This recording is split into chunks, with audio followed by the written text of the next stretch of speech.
Eggwanga Uganda naddala essiga eddamu ziriguddemu ekiyongobero oluvannyuma lw'okuviibwako omukenkufu era ng'ono yaliko omulamuzi wa kkooti ensukkulumu George Kanyehamba. Ono avudde mu bulamu bw'enseene enkya ya leero ku ddwaliro lya Nakasero gye yali yatwalibwa okufuna obujjanjabi obw'amaanyi oluvannyuma lw'ekirwadde okutandika okumubala embiriizi era ng'amawulire g'okufa kwe gaasanguziddwa bammemba ba famire ye. Profesa Kanyehamba yaweebwa ekitanda ng'ali mu mbeera mbi ddala ku ddwaliro lya Nakasero era gye biggweredde ng'agenza okusisinkana omutonzi we. Profesa Kanyehamba abadde mpagiruwaga mu mateeka ga Uganda wamu n'okulwanirira eddembe ly'obuntu era ng'abadde amanyiddwa nnyo mu kusimba ekkuuli bwe kituuka ku nfuga ey'amateeka mu kuwa ssemateeka ekitiibwa wamu n'eddembe ly'obuntu. George Kanyehamba yaliko omulamuzi wa kkooti ensukkulumu era nga y'omu ku bannamateeka ab'amaanyi abaaliwo mu kubaga ssemateeka wa Uganda owa 1995. Ono ajjukirwa nnyo mu lugendo lwe lwonna olw'amateeka n'olw'obulamuzi naddala ng'ali mu kkooti ensukkulumu olw'okwemaliriranga mu kusala emisango gye ssaako n'obuntu bulamu bwe yakozesanga n'ekitiibwa bw'atyo yasobolanga okusala emisango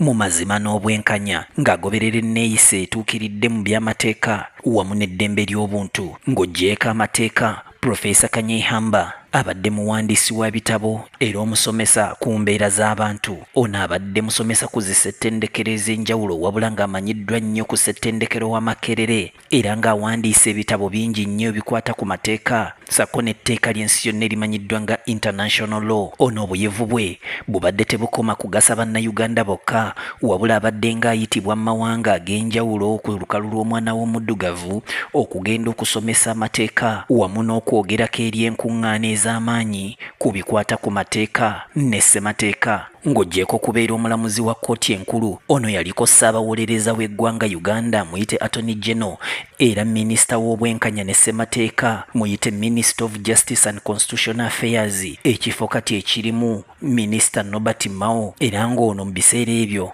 yakiikirirako eggwanga Uganda mu ttabamiruka eyamanyibwa nga African Commission on Human Rights and People's Rights.